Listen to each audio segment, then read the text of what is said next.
Hi everybody, it's Stuart Hillard here and welcome back to my YouTube channel.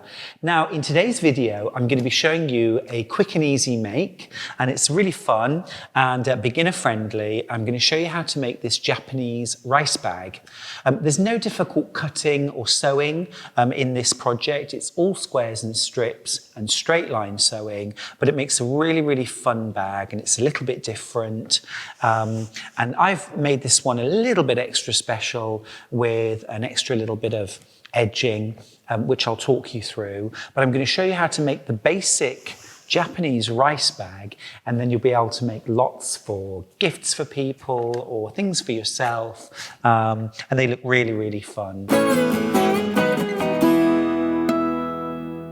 So let's start by talking through what you're going to need.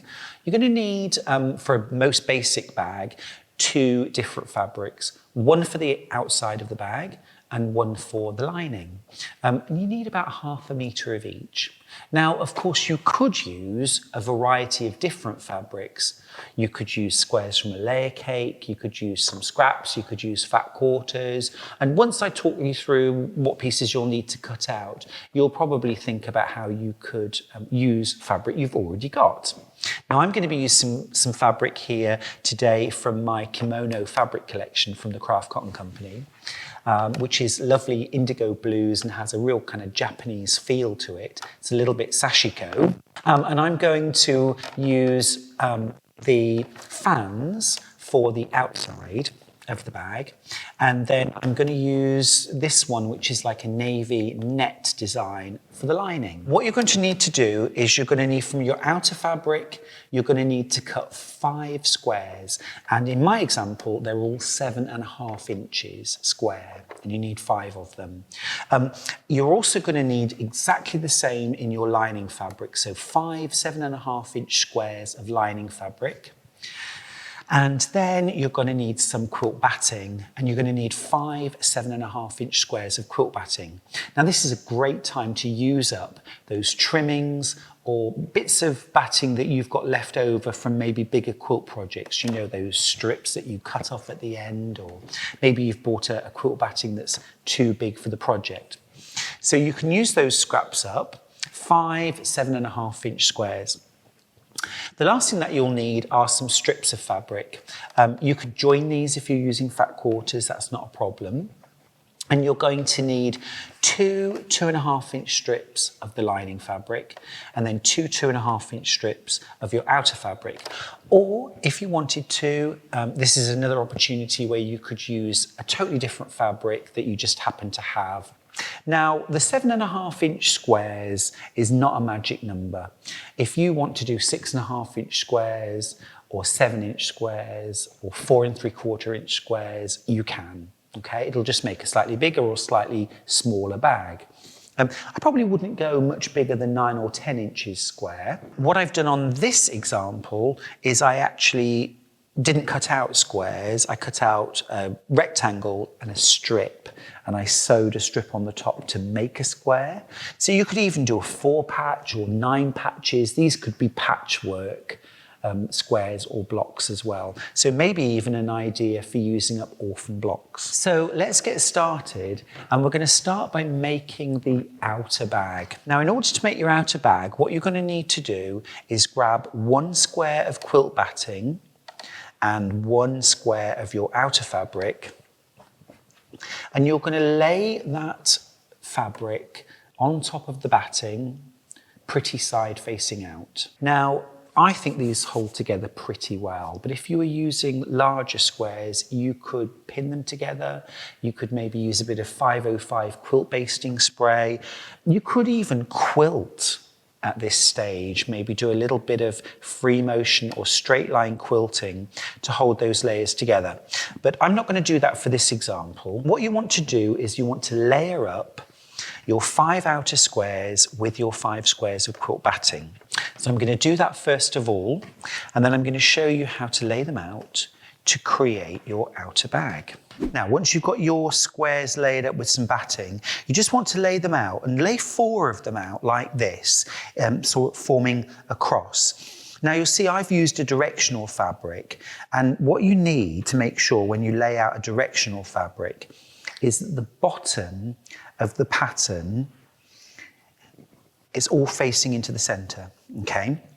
So that when this is turned into a box shape, which is what the Japanese rice bag is, all the patterns will be going up the right way. So really important that the bottom of your pattern is facing into the center.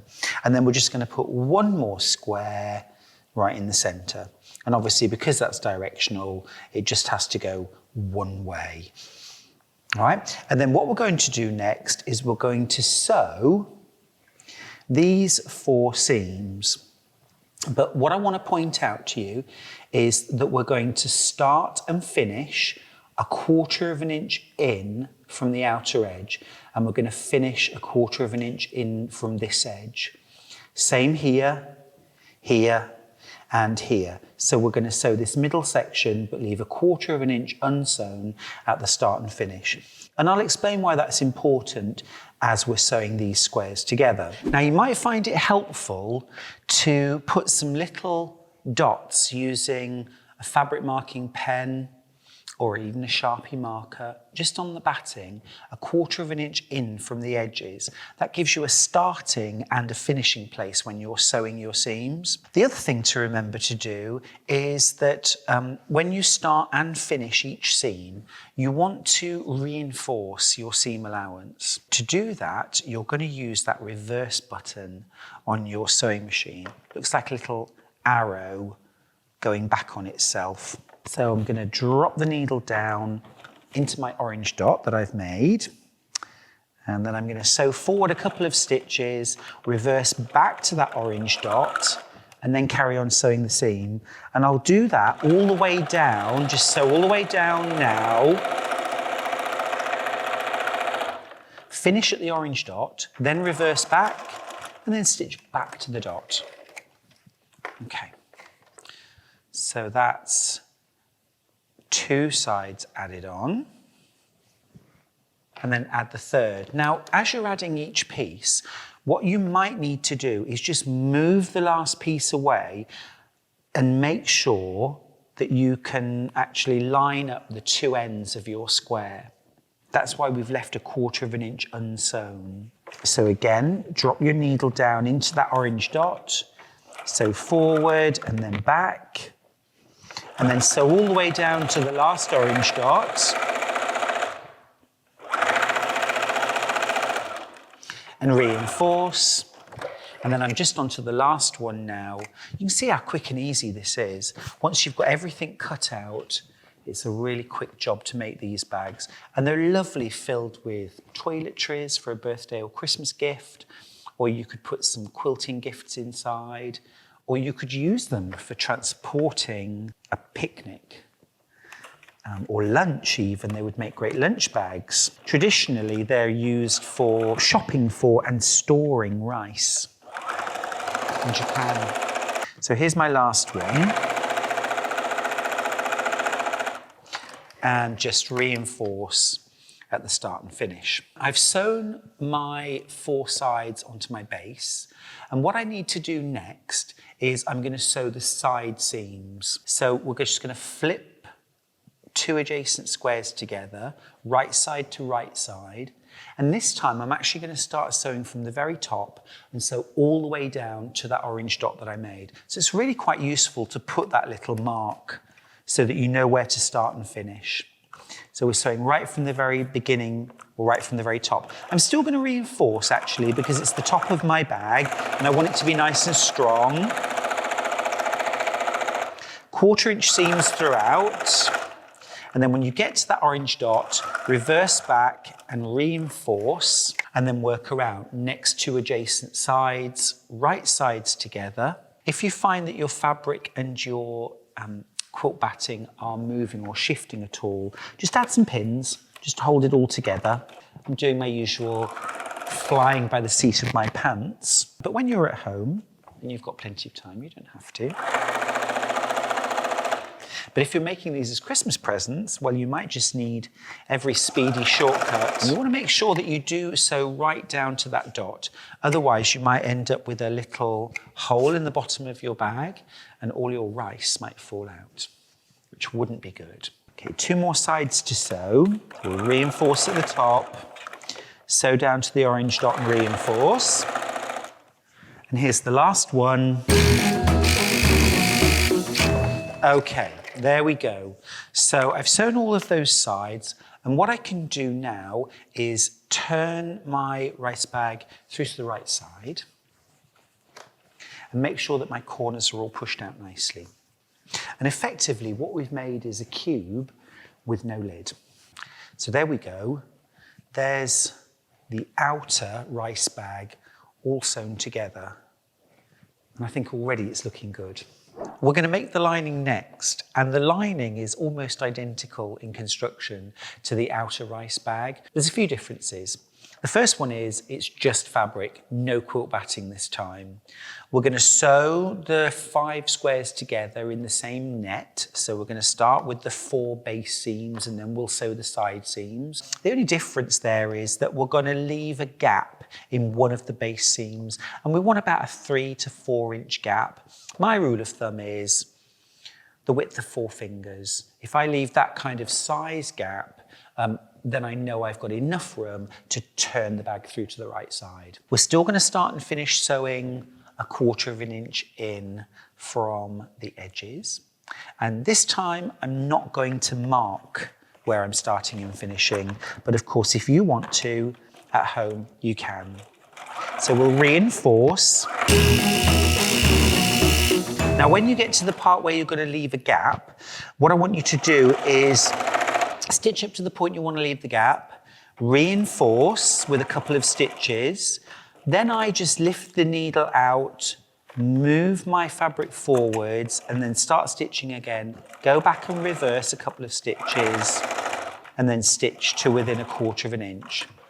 And then when it comes out, I'll just cut the thread in between where I start and finished. And that's my gap that I can get 4 fingers through for turning. So last side to go on, and if you forget to leave a gap in the base seam, don't start unpicking, just leave a gap in one of the side seams. Same principle, just don't forget to leave a gap somewhere.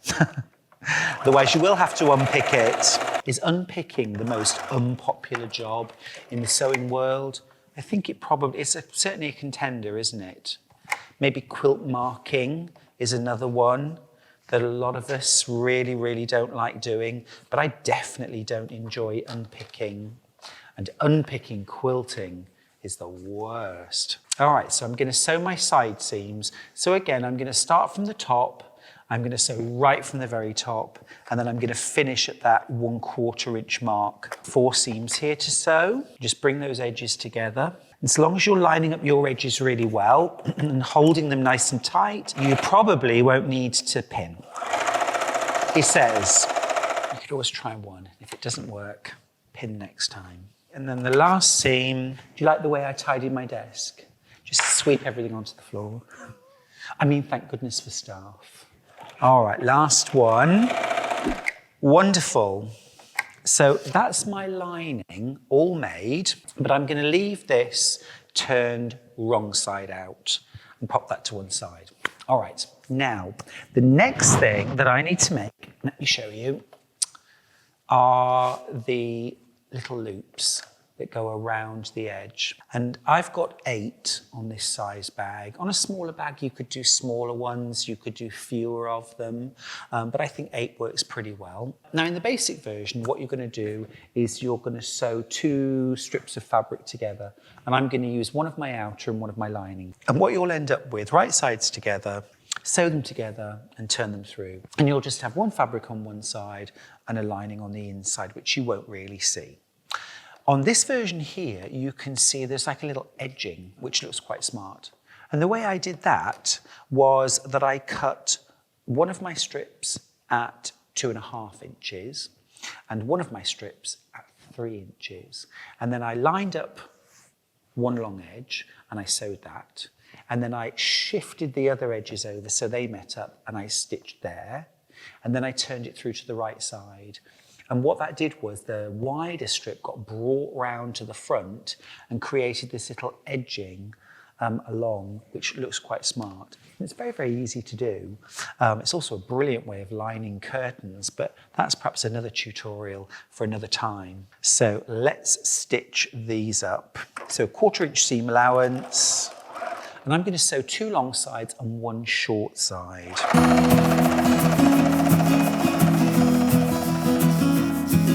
Across the short end, just avoiding the selve edge. And then at the other side, so what I can do now, because I avoided sewing over the selve edge, I can snip off that end. And now what I need to do is turn my strip through to the right side. Now you might be worrying at this point, thinking, do I have to turn a 42-inch strip through that opening there? No, you don't. We're going to go from the closed end. But for that, I need one of my favourite tools. A chopstick. Here we go. My favourite tool for turning things. So what I'm going to do first of all is that closed end, the short closed end, I'm going to open up and then I'm going to push my thumb into, kind of making a hollow, a little bit like I'm putting on a sock, I suppose, like this. So make a little hollow. All right, and then get the fat end of the chopstick and push against that hollow. And then what we're going to do is pull the whole strip onto the chopstick until the closed end appears at the end. Hold on to that and take your chopstick out and then just pull. And it really is like a magic trick, isn't it? I never get tired of doing that. And there's my strip all turned through. Now all I need to do is give this a little wiggle, give it a good press to get the edges nice and flat, and then I can top stitch it and I'll be ready for attaching my loops to my Japanese rice bag. Okay, so I've turned my strap, if you like, through to the right side, given it a press. What I'm going to do now is top stitch along the 2 long edges. Whenever I'm top stitching, I always like to increase my stitch length a little bit. I mean, my default setting for my stitch length is about 2.4 or 2.5, and I will just crank that up to 3. So just slightly longer than normal, and I'm going to stitch 1/4 inch in from the raw edge. And I'm just going to stitch down both of those long edges, keeping that top stitch as straight as you can. There's one long edge, flip it around, and then do the other edge. Phew. There we go. Now, top tip, whenever you've done some top stitching, as soon as you finish top stitching, put your stitch length back down to your normal stitch length. Otherwise, it's very, very easy to forget that you've increased the stitch length, go back to construction, and then your seams might be a little bit weak and they might pop. And that's even more important if you're doing something like basting and using a really long stitch. So I'm just going to trim the ends off. And then what I need to do with my strap is I need to cut it into 8 equal lengths. Now, in point of fact, I don't quite need the whole length, but it's near enough what I need. So I'm just going to fold it up, and then I'm going to cut through all of those loops. Pays to have really good sharp scissors. And then I've got my tabs, all right? So I've got 8 of them. And what I'm going to do now is I'm going to position them around my outer bag. So I've got some pins at the ready. What I'm going to do is I'm going to fold them in half, and I'm going to keep the same design. I'm going to keep the fans on the outside of my bag. So I'm going to fold my loop so that the fans are still on the outside. And on my square, I've got 4 squares, and I'm going to put 2 loops on each. And I'm just going to position them about 1 inch in from the seam. So I'm going to pin that one on, and if you look carefully, you'll see that I've pinned it with the raw edges aligned at the top and the fold at the bottom, so that when the whole thing's stitched and turned up, the loop's where it should be. So again, about 1 inch in from the seam and pin again. And I'm just going to keep doing that all the way around my Japanese rice bag. Now, a top tip, whenever you're bag making, You'll have lots of occasions where you're pinning bits together or, pinning handles on or D-ring attachments or something like that. It is so easy to leave a pin inside a bag when it's all stitched up. And I never spot these things until I've had the bag for about 6 months. And then suddenly something sharp pricks into my leg and I realize I've left a pin. Well, that used to be the case. I don't do that now because what I always do is I'll pin everything and then I will baste. And by basting, I just mean tacking, just temporarily stitching on. But I don't do it with a needle and thread. In my hand, I use my sewing machine and I machine baste. So we'll do that next, and then I can get rid of all of the pins. So here's my last one. Now, because I'm working all the way around the top in a circle, it's actually a lot easier to sew if I take the extension table off my sewing machine and I expose what's called the free arm on my sewing machine. That way I can actually get my bag right on. It's very, very easy. And then I can machine baste all the way around. So I'm going to increase my stitch length to maximum. So it's right up to 5. And I am going to stitch all the way around. And I'm going just less than 1/4 inch. My final seam is going to be 1/4 inch. I don't want to have to take this basting out. So if I stitch less than 1/4 inch, the basting can stay in and it's never going to be seen. So we'll keep going. And as I'm going, I'm getting rid of the pins, which means that I will never leave a pin inside a bag. So just make sure that those hanging tabs get tucked underneath the foot of your sewing machine as you're sewing. The other thing to be aware of when you're using a really long basting stitch on your sewing machine is that the fabric will go through the machine quite quickly. So just make sure you're prepared for that. Don't sew too fast because otherwise your machine can run away with you. Okay, last little bit. Perfect. Okay, so I've got all my hanging loops attached. I've no pins left in. And I'm also going to remember to crank my sewing stitch length down to normal again. So I've got my loops attached. So now I'm going to put my bag together. So this is the way I like to put almost all my bags together. And what I do is I have my lining, and I'm just going to open the top up a little bit. And then I'm going to sit my outer bag inside the lining. So pretty side of the outer bag and pretty side of the lining should be touching each other. And then I'm going to open that bag up. Everything needs to be tucked inside, so all of those hanging loops need to be tucked inside. And I've got 4 places where my lining and my bag need to match, and they are my 4 corner seams. So as always, when I'm making anything, I'm going to pin and match the parts that need to match first, and then I'll pin in between. So I'm going round, matching up all of my corners, and I'm pinning vertically, pushing my pin straight down. I'm offsetting my seam allowances a little bit, just pushing seam allowances one way and the other, which just makes for a neater, flatter finish.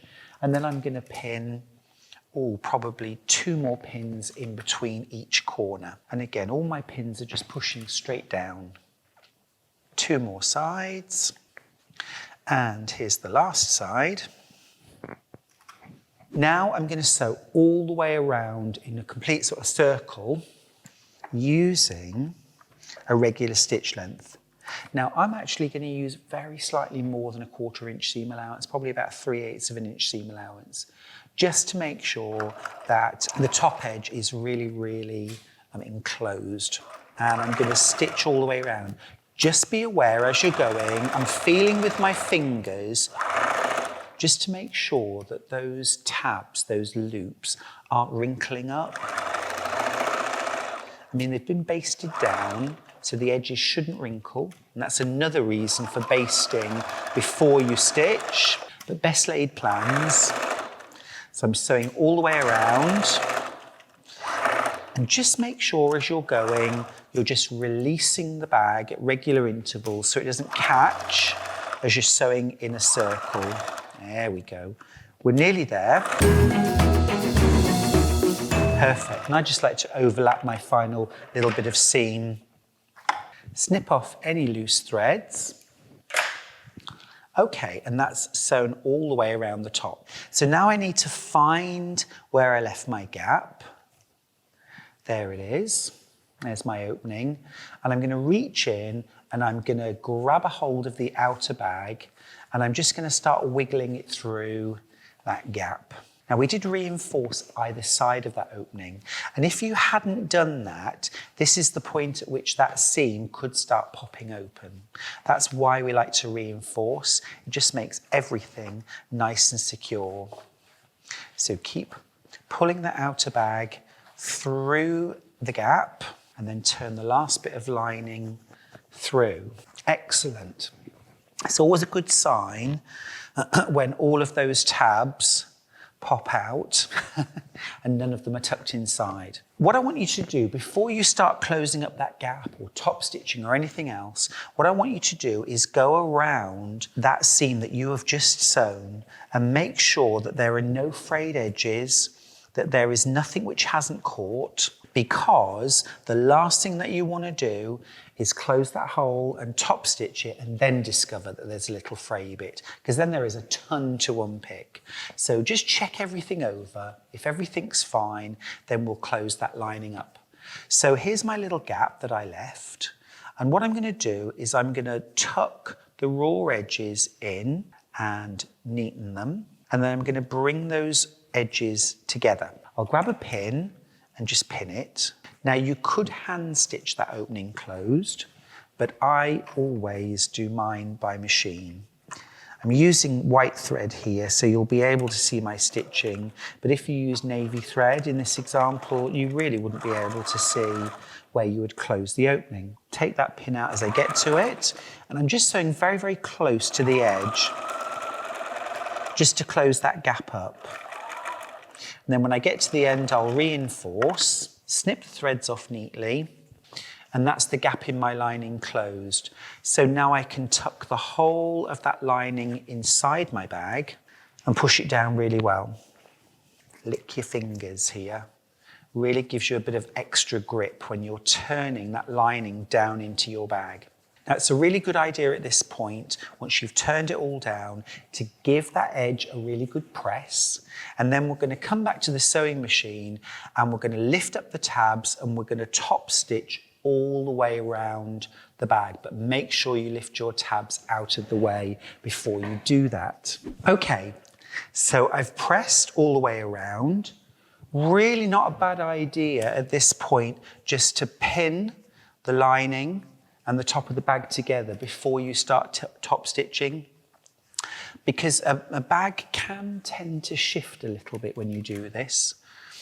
The other thing you could potentially do, if you've got a walking foot for your sewing machine, is to put the walking foot on when you come to do this final bit of top stitching. And it just helps to ensure that there's no little wrinkle or crease or tuck at the very end.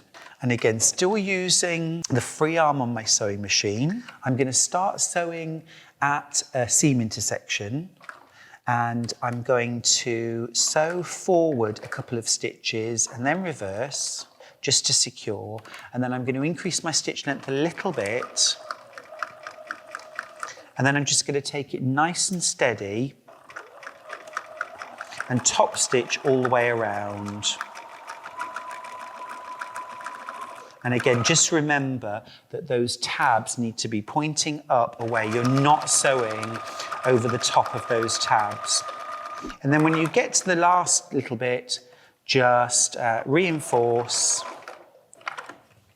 and then clip your threads nice and short. Okay, there we go.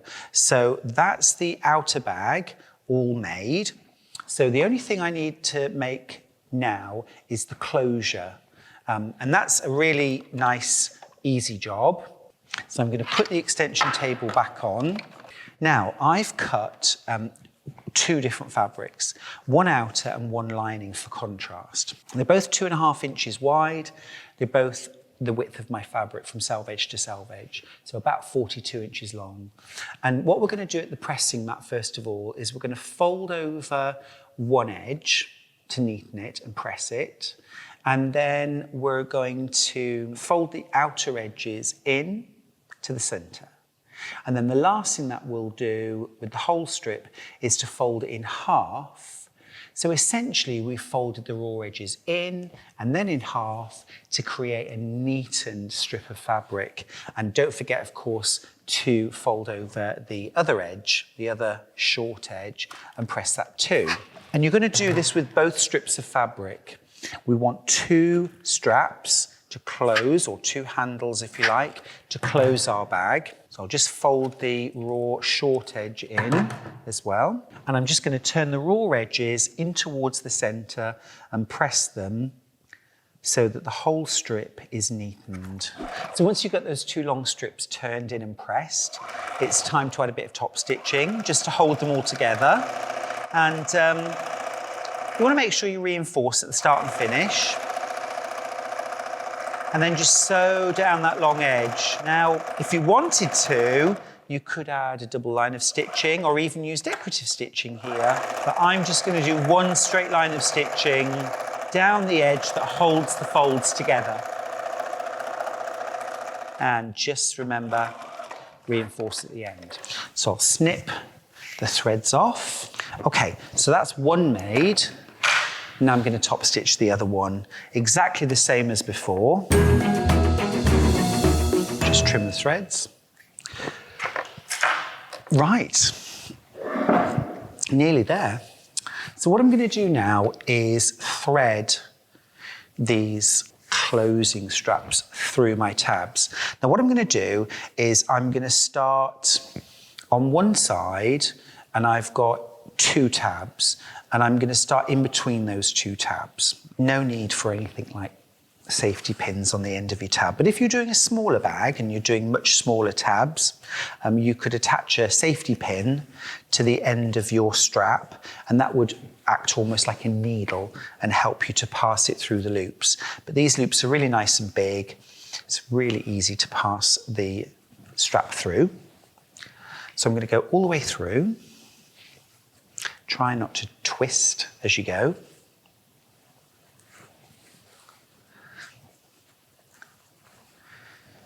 And then through the last one.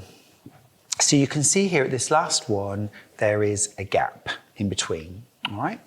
And then I'm just going to bring those 2 ends together, and I'm going to tie them in a knot. If you wanted to, you could add a chunky wooden bead there or something like that, and then knot it on. So that's one side done. Now, on the exact opposite side to where you started there, so we've got 2 more, and it's already got a loop going through it. We're going to pass the other ends through that side. This is why it helps having 2 different colours. I think it makes it a little bit easier to see exactly what you're doing. So we're going to thread that all the way through.